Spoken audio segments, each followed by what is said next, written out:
Drug addiction is an equal opportunity affliction. Children in all demographics suffer from addiction, and worse, die from drug overdoses. We learned the hard way. Our child, William, age 24, died from an accidental heroin overdose in the late fall of 2012. William had a substance use disorder, or as the population at large would say, he was an addict. Specifically, a heroin addict. William's case was actually not related to prescription opioids. He was addicted to street heroin in those tiny glassine envelopes. We know firsthand about the low cost and ubiquitousness of street heroin. William also liked the group of pills called benzodiazepines.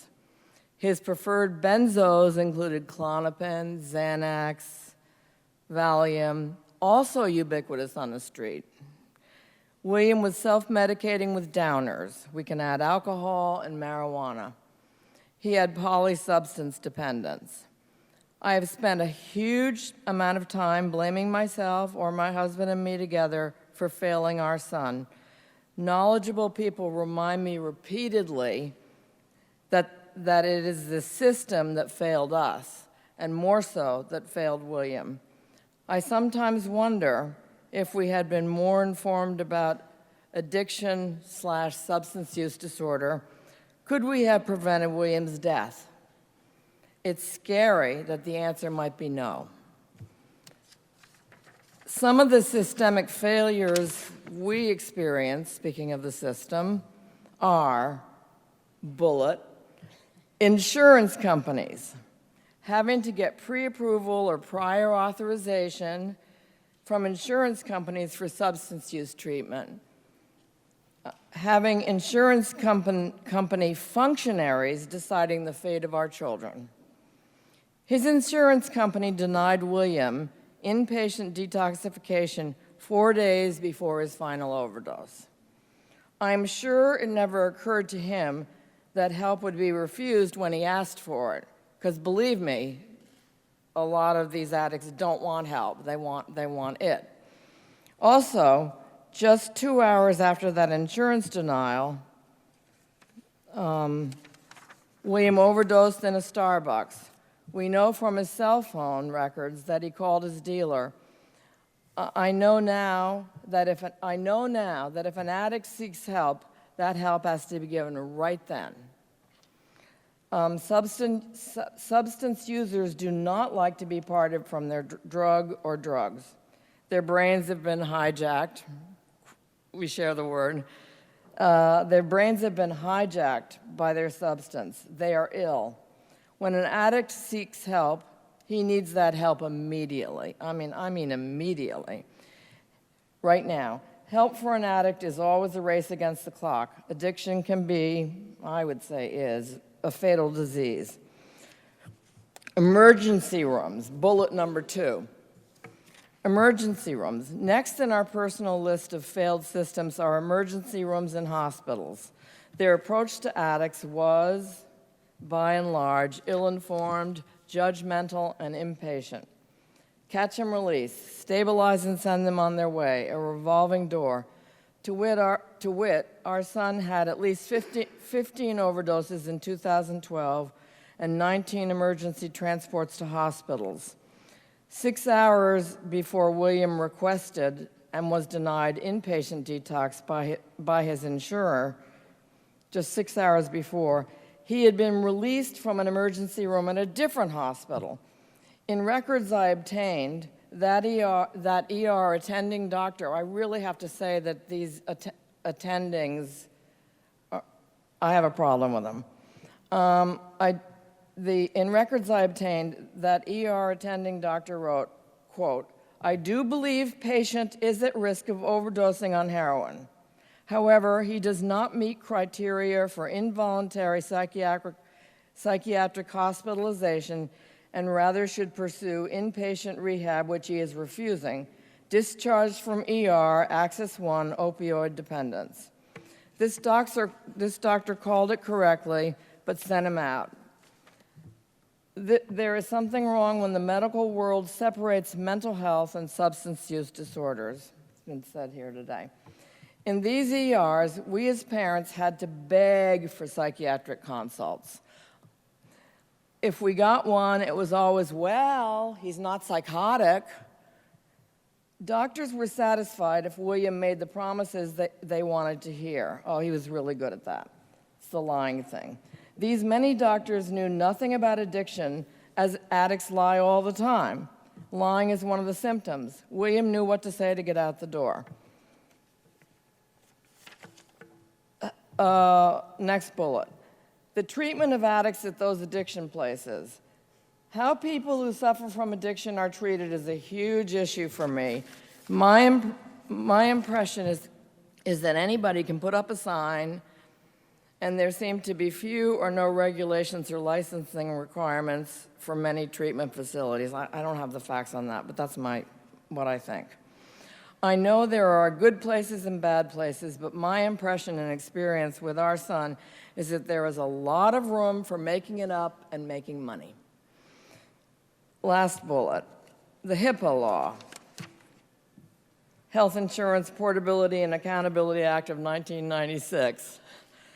Finally, Bill and I had a huge problem with the HIPAA rule. Once a person is over 18, he is considered old enough to make his own decisions without parental input. The HIPAA privacy law seems to have gone beyond common sense, at least in the addiction area. What good is the privacy of a dead person? Thank you.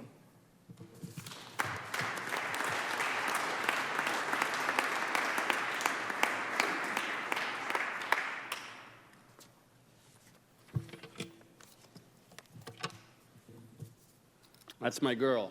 That's my boy. I'm lucky to be here. I have to thank I'm a teacher. I've been a teacher all my life. I teach theater.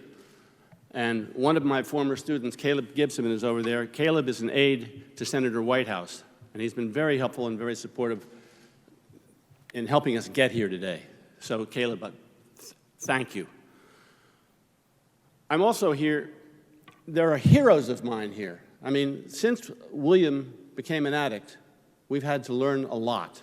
You can't learn fast enough. 1, 2, Carol McDade, Mr. McClellan, Ms. Volkov, you are heroes, and just to be in the room with you means so much to me. Thank you for all your work. With Thanksgiving barely behind us, we would do well to recall that nearly 400 years ago, when the Puritans landed, they immediately set about constructing jails to detain transgressors, scaffolds for public shaming and physical chastisement, and dedicating land for cemeteries. They were thus prepared to treat addicts.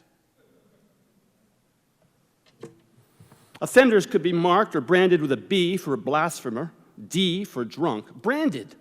D for drunk, F for fighter, M for a manslaughterer, R for a rogue, and T for thief, or an A for adultery, such as Nathaniel Hawthorne's fictional Hester Prynne wore. Years of being shunned and rejected as an outcast by her community, years of living alone on the outskirts of town allowed Hester to recognize the ridiculous legalisms of her time and to rise against them. We've progressed little since the setting of the Scarlet Letter in 1642 or its publication in 1850. The Scarlet Letter of our time remains A for addict. We still fear the disease in our midst, much as the Puritans feared demons and witches and other spirits of darkness. We are ashamed to admit we have the disease. We are afraid to talk about it. It feeds on silence. Uncomfortable and unable to address this disease directly, we shun, punish, and treat those afflicted with a substance use disorder with anything from indifference to outright contempt, all the while hiding behind our legal system to do so. In our time, blessedly, there are those like Hester Prynne who are resilient and have progressed well beyond their circumstance. They are leaders who beckon us to follow. They reject the shame of stigma and rejoice openly in their recovery. They're an impressive, sometimes anonymous legion in long-term recovery. They provide ample evidence that the time to move from the 1600s, the time to live not as we've been, but as we can be, that time is upon us. Our son William died 2 years ago on this very date, December 2nd, 2012. Almost 2 years prior to that, we became aware that William was using heroin. At the time, he was already seeing a psychotherapist. Over the next 2 years, we added an addiction psychiatrist, outpatient treatment, treatment with Suboxone, inpatient detox, inpatient treatment, outpatient detox, treatment with Vivitrol, more outpatient treatment, and other inpatient treatment, more outpatient treatment, a revolving door of well over a dozen trips to and from the emergency rooms of at least 4 different hospitals, an attempt to work with another addiction psychiatrist, Alcoholics Anonymous, Narcotics Anonymous, and a home life fraught with tension, despair, sometimes hopeful during intermittent periods of sobriety, and always filled with the apprehension of misfortune. That apprehension became fact when William accidentally overdosed shortly before his 24th birthday.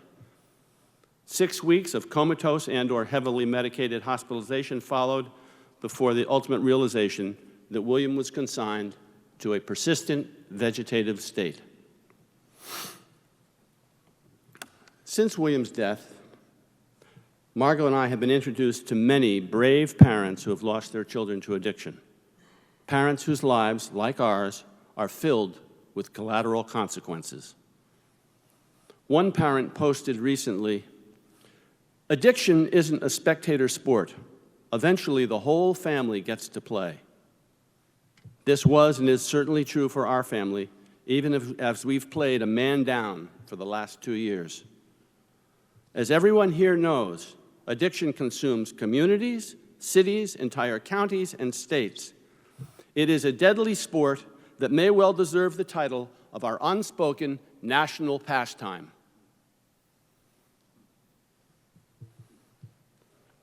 Yet, a day like today gives us hope. We have met other parents whose lives, like ours, are scarred with the collateral consequences of addiction. We've seen them establish scholarships, endow lectures, raise money for research, share their wisdom and strength with others who are battling substance use disorder right now. This past Saturday, William's sister, Elizabeth Hope, ran a half marathon and raised nearly $11,000 for the Where There's a Will Fund, a fund we established at the time of William's death. Families are already doing at the grassroots level what the Addiction and Recovery Act will do on a national scale.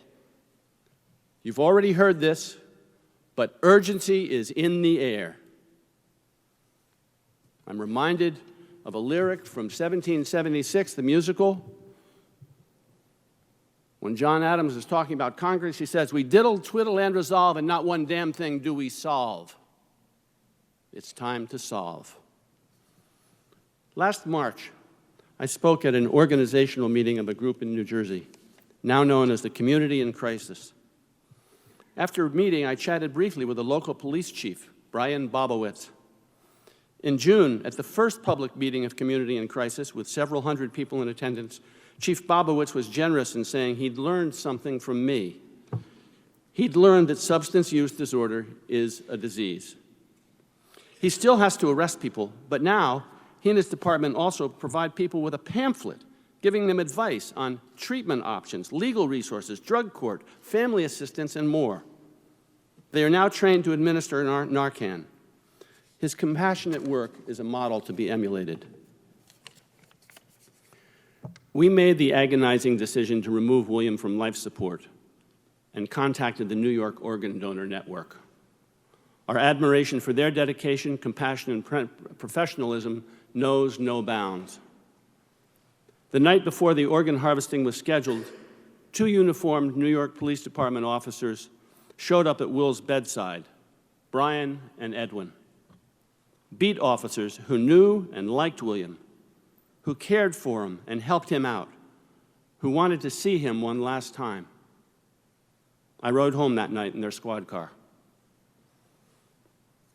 There are good people out there, people who understand, people who care, people who vote, people who want change, policemen, lawyers, nurses, doctors, teachers, community organizers, parents, children, and friends. They need support from our elected leaders. We as a nation need to get over the fiction that willpower is a cure for brain disease. Willpower needs to be exercised, not by the helplessly afflicted, but by policymakers who can alter the course of the epidemic in our midst. Organ donation for someone in a vegetative state requires an expedient demise. William did not die, did not expire within the necessary 1-hour time frame, though his mother, sister, and I were with him in the operating room, singing to him and telling him he could let go. Rather, he lasted another 21 hours before drawing his last breath in our arms.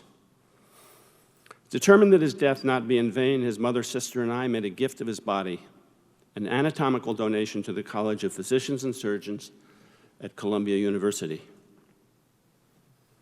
2 years ago, our vigil at William's bedside ended at 12:29.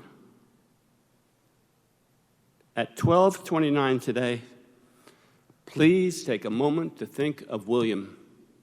Please take a moment to think of all the Williams. Make it a moment of hope.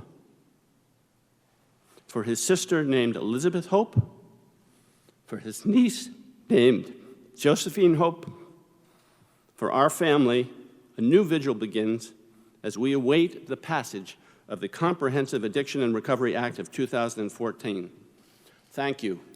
We will prevail.